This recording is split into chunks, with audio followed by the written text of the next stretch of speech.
Gak ada, Pak. Oke, kalau tidak ada kita lanjutkan ke gerak planet-planet pada tata surya. Di mana pergerakan tadi disebabkan oleh adanya gravitasi ya. Tetapi kita lebih akan membahas tentang gerakannya tersebut. Bagaimana gerakannya, bagaimana waktunya atau seberapa cepat atau seberapa jauh, seberapa lama juga setiap planet itu bisa bergerak. Oke, kita mulai dengan adanya teori-teori mengenai gerak tata surya, di mana teori yang sudah saya sebutkan tadi bahwa teori gerak tata surya itu pertama kali atau yang pertama kali dicetuskan yaitu tentang bumi sebagai pusat dari tata surya atau tentang teori geosentris. Nah, teori ini berkembang karena setiap orang pada saat itu melihat ke langit ya, melihat bahwa matahari itu bergerak dari timur ke barat, terus bulan juga bergerak dari timur ke barat dan sebagainya, dan bintang-bintang juga terus berputar. Tapi karena kitanya diam, jadi seolah-olah mereka lah yang bergerak. Sehingga muncullah teori tentang, oh berarti bumi ini dalam keadaan diam, yang benda yang lainnya dalam keadaan yang bergerak gitu. Sehingga muncul teori geosentris. Teori ini menyatakan bahwa bumi menjadi pusat dari tata surya atau pusat dari tata surya adalah bumi. Nah, teori geosentris menggambarkan bahwa kedudukan benda langit dalam tata surya itu berpangkal berpusat di bumi. Tokoh yang pertama kali mencetuskan yaitu Claudius Ptolemeus pada tahun 100 sampai 178 Masehi. Menjabarkan bahwa bumi menjadi pusat dikelilingi oleh 8 lingkaran yang masing-masing lingkarannya itu berada atau masing-masing lingkarannya itu tepat ada benda-benda langit lainnya seperti bulan, matahari, bintang-bintang, dan 5 planet yang lainnya. Seperti penggambaran pada gambar yang di bawah ini. Buminya tetap pada satu titik gitu ya. Kemudian ada lingkaran-lingkaran, di mana lingkaran-lingkaran ini pada lingkaran-lingkaran ini ya maksudnya ada planet-planet, ada matahari dan bintang-bintang lainnya yang mengitari bumi. Menurut Claudius Ptolemeus. Filsuf lain atau tokoh lain yang mendukung teori tentang Ptolemeus ini yaitu adalah Aristoteles, Hipparchus, dan Anaximander. Itu mereka percaya dengan teori yang namanya teori geosentris. Lalu bukan tahun berikutnya, tetapi ada teori lain yang sebenarnya teori ini muncul tidak jauh dari ketika teori geosentris muncul gitu ya. Yaitu pencetusnya yaitu adalah Aristarchus ya, pada tahun 1310 sampai 230 sebelum Masehi. Bahkan ini jauh sebelum Ptolemeus muncul, teori Ptolemeus yang muncul, ada teori yang menyatakan bahwa teori menyatakan bahwa helio atau matahari sebagai senter dari tata surya. Itu teori heliosentris. Ini dicetuskan tahun 310 sampai 230 sebelum Masehi. Nah, teori ini hilang tidak muncul pada saat perhitungan waktu Masehi atau tidak muncul atau tidak terkenal pada saat Ptolemeus menyatakan teorinya, terjadi karena teori ini hilang karena pada saat itu ada pengaruh gereja yang tidak setuju dengan adanya teori tentang heliosentris. Padahal teori heliosentris ini muncul sebelum Masehi. Tetapi ketika penyebaran agama Kristen pada saat itu diambil alih oleh gereja, dan gereja itu seperti MUI di Indonesia itu memberikan fatwa-fatwa ya, dan menyatakan bahwa atau memfatwakan bahwa teori heliosentris ini salah dan tidak bisa digunakan. Oleh karena itu teori tersebut hilang begitu saja selama masa perkembangan agama Kristen pada saat itu. Tetapi pada saat tahun 1470-an atau 1500 awal, ada seorang tokoh yang namanya Nicolaus Copernicus ini menyatakan kembali teori heliosentris berdasarkan rekaman-rekaman catatan-catatan yang dihasilkan oleh Aristarchus. Jadi Nicolaus Copernicus membaca catatannya Aristarchus, kok bisa tahan Pak catatannya dari sebelum Masehi sampai ke 1400-an ya, karena zaman dulu itu catatan-catatan kuno itu selalu dijaga. Nah, kenapa beberapa catatan hilang itu terjadi karena adanya perang atau adanya penguasaan sebuah bangsa terhadap bangsa yang lain, dan bangsa yang baru ingin menghilangkan pengaruh dari bangsa yang lama sehingga beberapa catatan dihilangkan. Ini terjadi ketika bangsa Mongol menguasai daerah sekitar Afghanistan. Dia membakar semua buku-buku yang berada di perpustakaan pada saat itu, sehingga banyak ilmu-ilmu yang hilang dan ditemukan kembali tahun-tahun ratusan tahun berikutnya. Nah, Aristarchus berpendapat bahwa bumi berputar dan beredar mengelilingi matahari yang merupakan pusat dari tata surya. Nah, ini kalau waktu dulu Aristarchus tidak bisa membuktikan teorinya dan berpendapat ya pokoknya bukan bumi yang menjadi pusat tetapi matahari. Tapi Aristarchus tidak bisa memberikan bukti secara ilmiah. Barulah setelah Copernicus membaca catatan Aristarchus, maka Copernicus melakukan pengamatan dan penyelidikan dan berkesimpulan sama seperti Aristarchus, yaitu bumilah yang berputar mengelilingi matahari dan planet-planet lainnya itu mengikuti bumi mengelilingi matahari. Nah, teori ini berkembang sangat terkenal karena Copernicus pada saat itu mendapat opresi atau mendapat tekanan dari gereja, sehingga pada akhir hayatnya gitu ya, Copernicus itu berada pada pengasingan oleh sosial di sekitar gereja gitu. Tetapi kalau orang cerdas orang pintar beda ya. Ketika ada yang bilang wah ini nggak boleh, ini oleh gereja ini nggak boleh, tetapi orang-orang yang lain atau orang-orang cerdas lainnya itu mencoba masa sih salah gitu ya, masa sih coba dibuktikan. Salah satunya yaitu Tycho Brahe itu menyelidiki dan berusaha membuktikan teori mana yang benar, apakah geosentris yang benar atau heliosentris yang benar. Tetapi pada saat Tycho Brahe menyelidiki, sebenarnya dia mendapatkan bukti-bukti tentang teori heliosentris atau yang menyatakan bahwa matahari sebagai pusat dari tata surya. Tapi pada saat itu Tycho Brahe masih belum berani menyatakan teori geosentris itu salah. Oleh karena itu Tycho Brahe akhirnya mencetuskan untuk menggabungkan teori geosentris dan teori heliosentris tadi. Jadi nggak sebagian dia ambil sebagian teori geosentris dan sebagian teori heliosentris dan dia gabungkan menjadi teori geoheliosentris,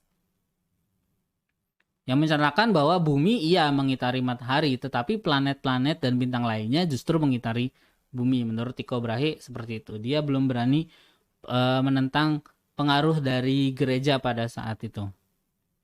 Barulah setelah Tycho Brahe meninggal, muridnya bernama Johannes Kepler itu melakukan lanjutan penelitian yang ditinggalkan oleh Tycho Brahe. Ketika Kepler melanjutkan penelitian, dia berkesimpulan bahwa teori heliosentris lah yang paling benar, bukan geosentris. Dari teori-teori tersebut atau dari hasil pengamatan dan penelitiannya, Kepler itu merumuskan hukum-hukum empiris tentang gerak planet yang disebut sebagai hukum Kepler. Jadi dari hasil penelitiannya, Kepler merumuskan hukum-hukum tentang gerak planet tersebut di tata surya. Nah, gerak planet hukum tersebut disebut sebagai hukum Kepler karena yang mencetuskannya adalah Kepler. Nah, hukum Kepler ada 3 sebenarnya. Yang pertama adalah hukum yang mendukung atau yang menyatakan bahwa teori heliosentris lah yang paling tepat untuk menjelaskan pergerakan planet-planet mengelilingi matahari atau pergerakan planet-planet di tata surya. Menurut Kepler semua planet bergerak mengelilingi matahari. Berarti di sini melegitimasi bahwa teori heliosentris yang paling benar, bukan geosentris. Atau menyatakan bahwa teori geosentris itu salah. Saya ulangi, hukum 1 Kepler menyatakan bahwa semua planet mengelilingi matahari dalam lintasan yang bentuknya elips. Jadi ketika planet-planet bukan cuma menjelaskan bahwa matahari menjadi pusatnya dan planet-planet mengelilingi matahari, tetapi Kepler juga menjelaskan secara detail bahwa bentuk lintasannya itu berupa elips. Jadi bukan lingkaran sempurna tetapi bentuknya adalah elips, di mana matahari terletak pada salah satu titik fokusnya atau titik apinya. Jadi matahari boleh di sini, boleh di tempat yang lainnya. Ini menjelaskan bahwa jarak antara planet dengan matahari itu selalu berubah-ubah, bergantung dengan waktu kapan dia, atau bergantung dengan kapan dia berada pada saat itu. Mana suatu saat sebuah planet akan berada jarak paling dekat dengan matahari yang disebut sebagai aphelion. Ini jarak terdekat antara planet dengan matahari. Dan dia juga suatu saat akan berada paling jauh dari matahari yang disebut sebagai perihelion. Atau jarak terjauh sebuah planet berada di berdasarkan matahari. Ini juga yang menyebabkan jarak antara planet dengan matahari itu tidak satu angka tetapi berdasarkan rata-rata. Atau kalau kalian cari di Google gitu ya, jarak planet bumi dengan matahari, jarak matahari bumi atau bumi matahari itu dituliskan selalu jarak rata-rata tahunan antara planet bumi dengan matahari. Begitu juga dengan planet yang lainnya.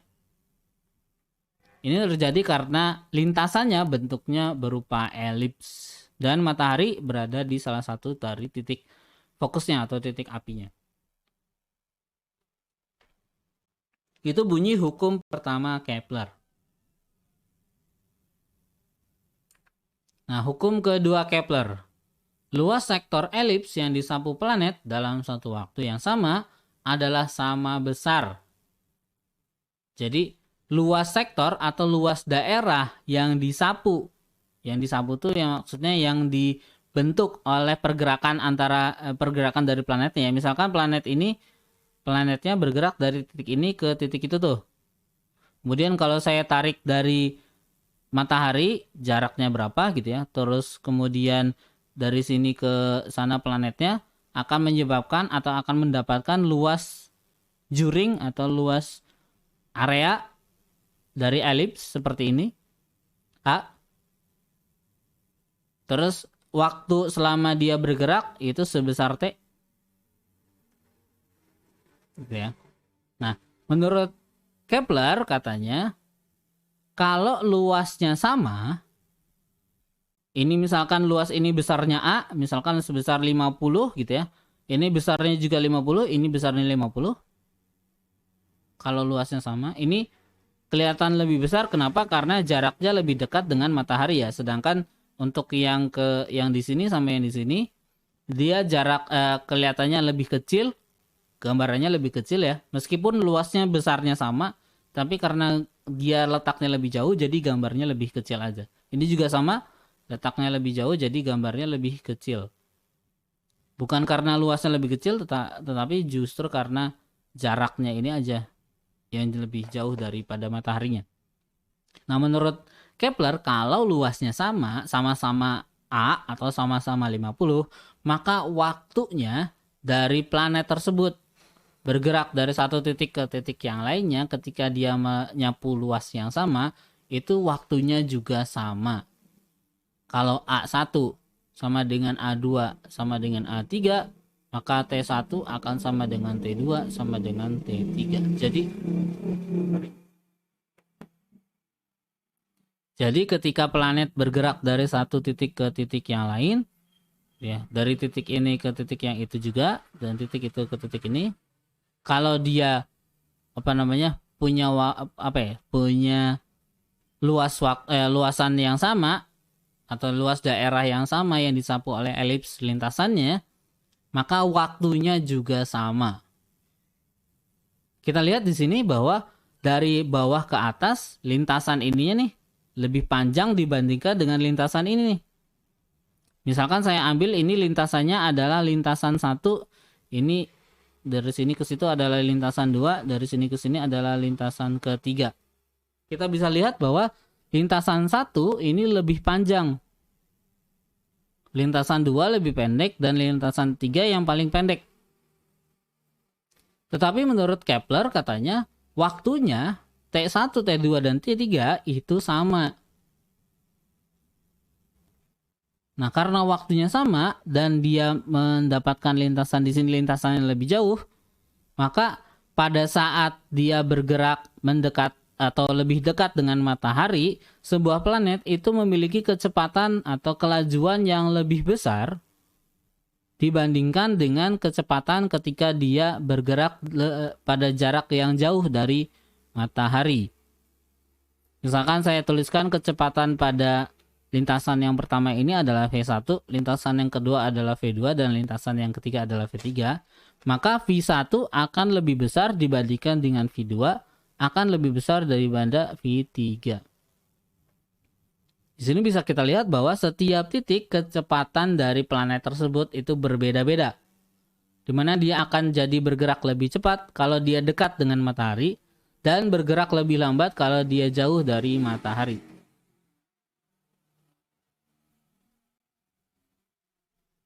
Oke, itu adalah bunyi hukum kedua Kepler. Nah, yang terakhir, Kepler merumuskan atau membuat persamaan matematis bahwa perbandingan antara kuadrat periode itu adalah waktu sebuah planet berputar satu kali keliling dari matahari. Periode itu waktu dari satu kali keliling. Oke, katanya perbandingan kuadrat periode T kuadrat dengan pangkat 3 jaraknya per R pangkat 3 dari jarak antara planet dengan matahari itu adalah tetap atau selalu konstan.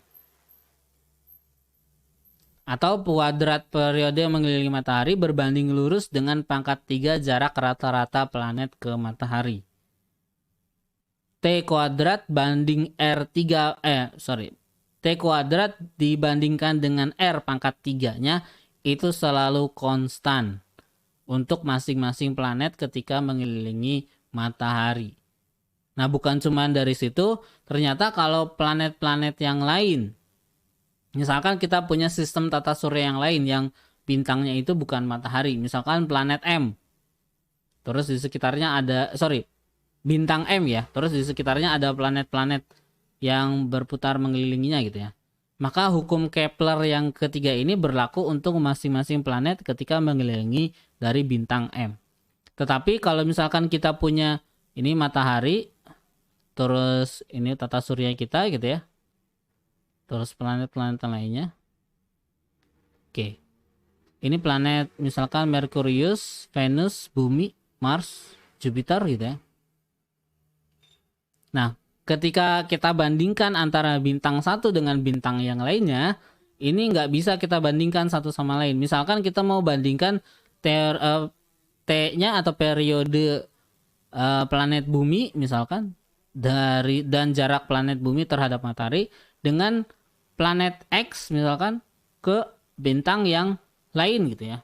Maka ini nggak bisa kita bandingkan, tetapi kita bisa membandingkan menggunakan persamaan ini kalau mereka berada pada sistem bintang yang sama, berada pada satu sistem bintang yang sama.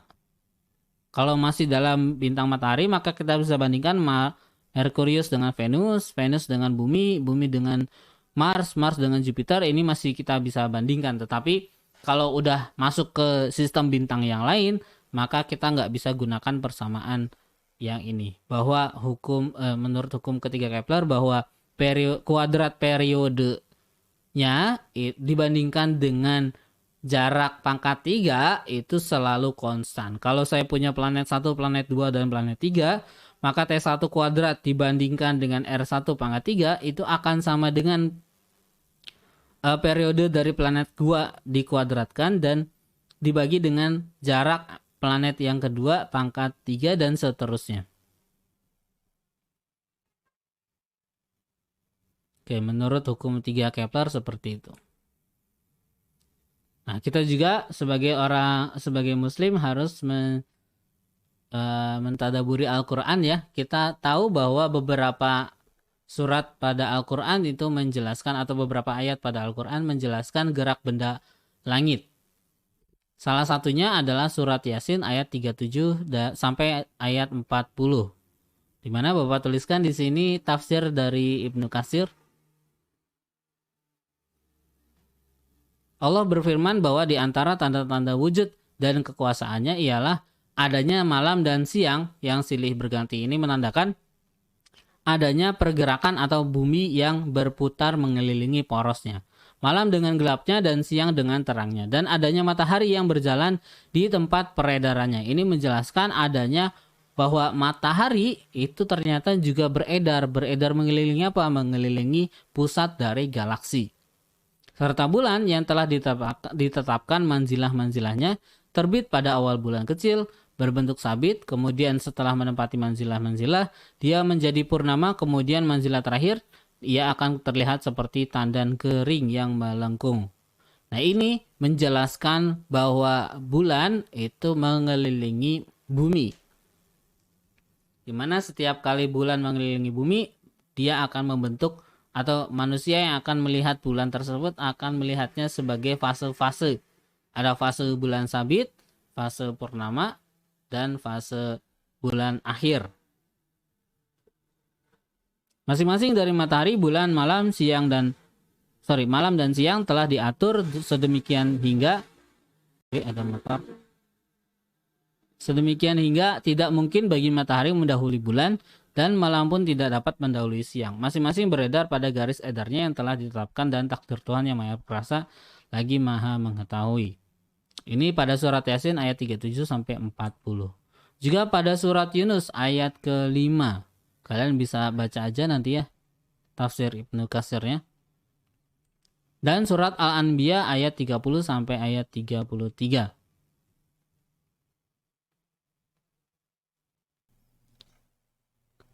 Kalau tidak ada pertanyaan lebih lanjut, kita lanjutkan ke latihan soal, yaitu tentang gravitasi dan gerak planet.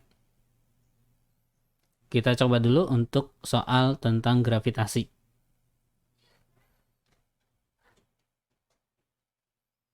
Besar gaya tarik gravitasi dalam hukum Newton berbanding terbalik dengan jarak antar benda. Kalau jarak antar bendanya ditambah 4 kalinya, maka besar gaya gravitasi akan berkurang menjadi berapa? Kita tuliskan di sini, diketahui bahwa berarti di sini ada 2 kejadian.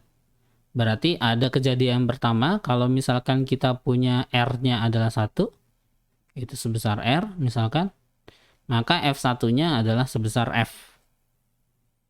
Nah, gimana kalau misalkan R yang lain atau R2 itu jadi 4 kalinya dari R1 atau 4 kalinya R?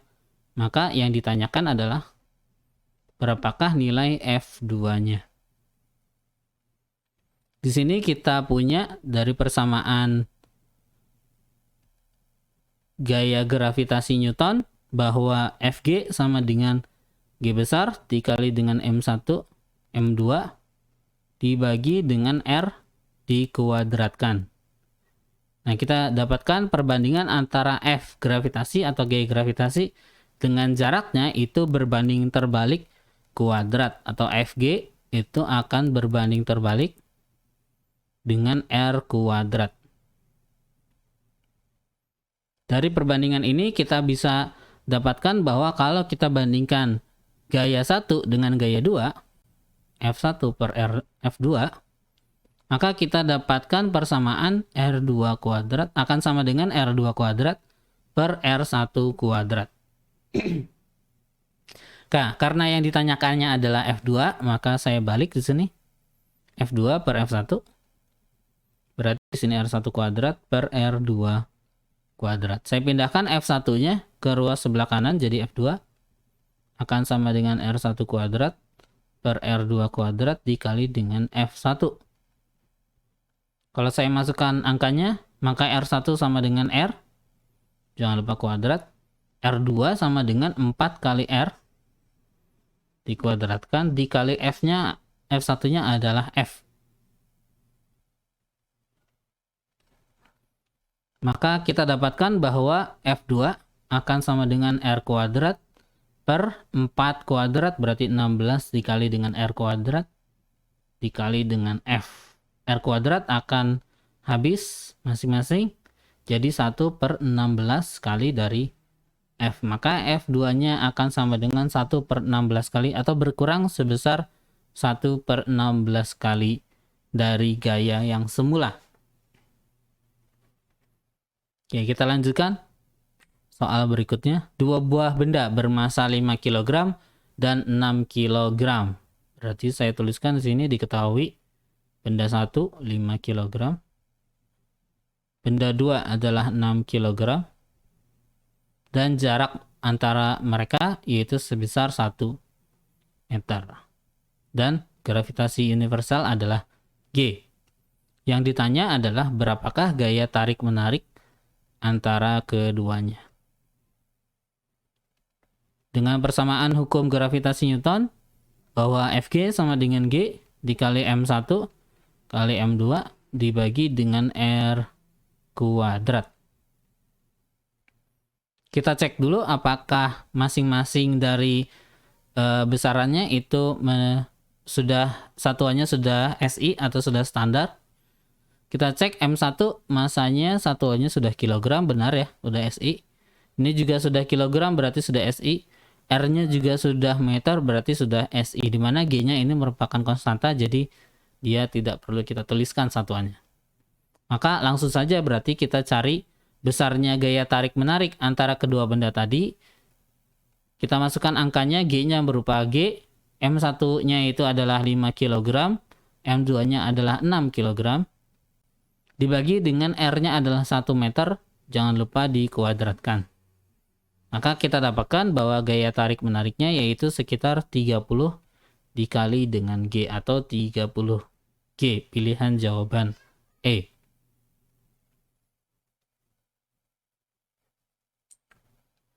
Oke, kita lanjut ke nomor berikutnya.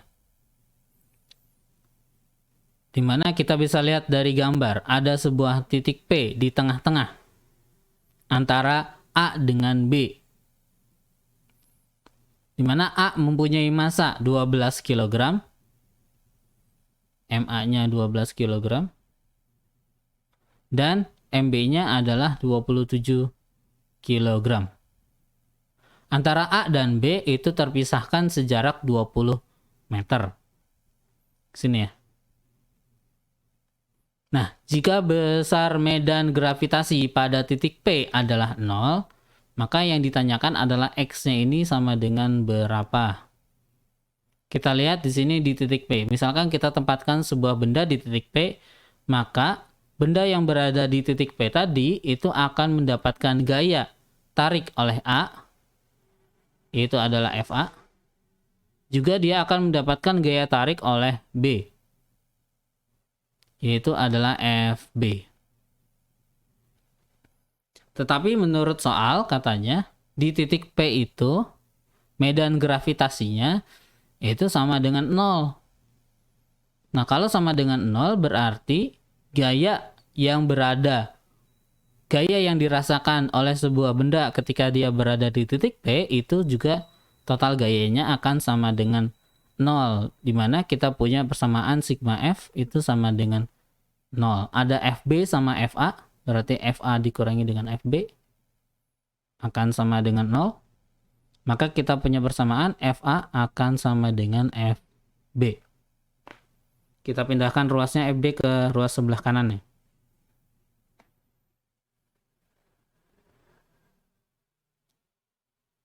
Oke, Kita definisikan dulu apa itu FA dan apa itu FB. FA adalah gaya tarik yang dihasilkan oleh sebuah benda, gaya tarik yang dihasilkan oleh benda A yang bisa menarik semua benda yang berada di titik P di sini. Di mana gaya tariknya tersebut dihasilkan akibat adanya gravitasi dari dua buah benda tadi yang berada pada jarak antara A dengan titik yang ada di P, atau sini saya tuliskan sebagai RA. FB merupakan gaya tarik yang dihasilkan oleh B akibat adanya benda yang berada di titik P, di mana gaya tarik antara gaya tarik yang dihasilkan oleh B yaitu FB itu dihasilkan akibat adanya benda bermassa yang berada pada jarak antara titik P dengan B, yaitu saya tuliskan di sini sebagai RB. Nah, dari gambar kita sudah dapatkan bahwa RA itu akan sama dengan X, sedangkan RB merupakan selisih dari 20 meter antara A dengan B dikurangi dengan besarnya nilai X, atau di sini saya tuliskan 20 minus X. Dari persamaan hukum Newton bahwa F sama dengan G dikali M1 M2 dibagi dengan R kuadrat gitu ya, maka bisa kita definisikan bahwa FA itu akan sama dengan G dikali dengan MA dikali massa benda yang ini nih, yang di titik P yaitu M kecil misalkan, dibagi dengan R kuadrat. FB juga sama, ini RA berarti FB berarti sama dengan G dikali MB dikali M kecil yang berada di titik P dibagi dengan RB kuadrat. Nah, karena kita punya persamaan sebelumnya FA akan sama dengan FB, maka kita masukkan FA-nya akan sama dengan FB atau sama dengan G kali MA dikali M kecil dibagi dengan RA kuadrat akan sama dengan G kali MB dibagi dengan M kecil dikali dengan RB kuadrat. M-nya di sini karena masing-masing M kecilnya ini sama berarti habis. G-nya juga masing-masing sama berarti habis. Berarti kita tinggal punya MA per RA kuadrat sama dengan MB per RB kuadrat. Nah, MA itu kita masukkan nilainya yaitu sebesar 12 kg, di mana RA merupakan X dikuadratkan. MB besarnya adalah 27 kg dan RB kuadrat atau RB-nya di sini adalah 20 minus X, berarti di sini 20 minus X dikuadratkan.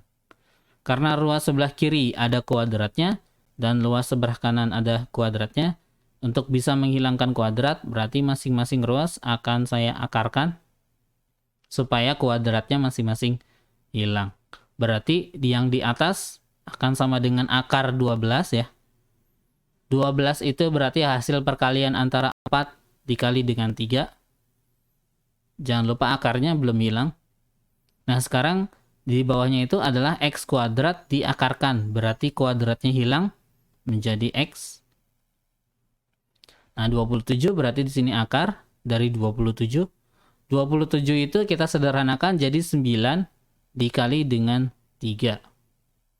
Dibagi dengan 20 min X kuadrat, berarti di sini kuadratnya aja yang hilang.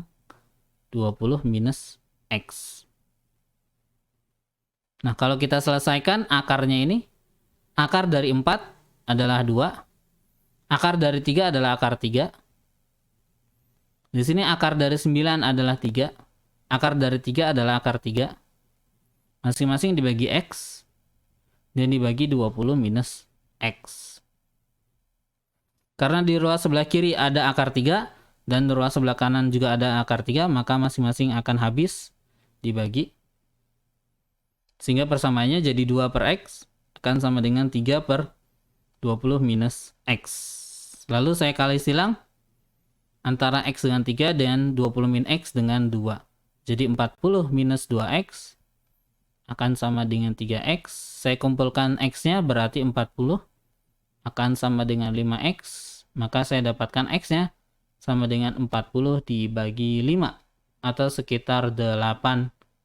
Karena satuannya di situ adalah meter, maka kita tuliskan juga 8 meter. Maka jarak X merupakan 8 meter atau pilihan jawaban D. Lalu jarak RB-nya berapa? Jarak RB-nya kalau kita mau cari, berarti RA sama dengan X sama dengan 8 meter. Berarti RB-nya sama dengan 20 minus X atau 20 minus 8, yaitu sekitar 12 meter kalau kita mau cari RB-nya. Tapi karena yang ditanyanya X-nya aja, langsung aja kita jawab ke pilihan jawabannya, yaitu 8 meter. Nah, sampai di sini ada pertanyaan.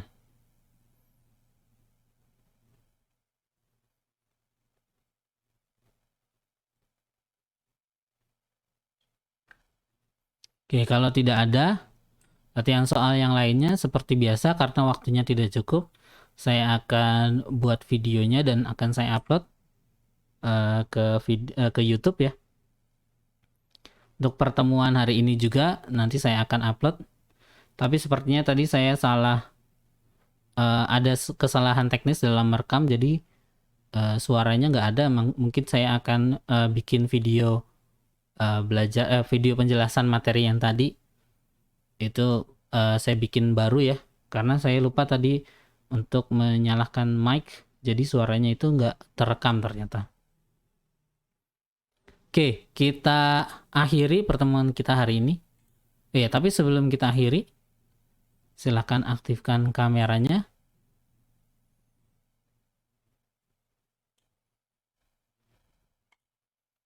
Untuk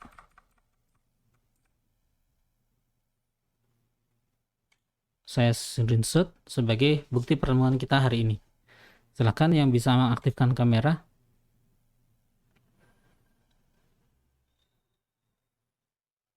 Oke, saya screenshot sekarang ya.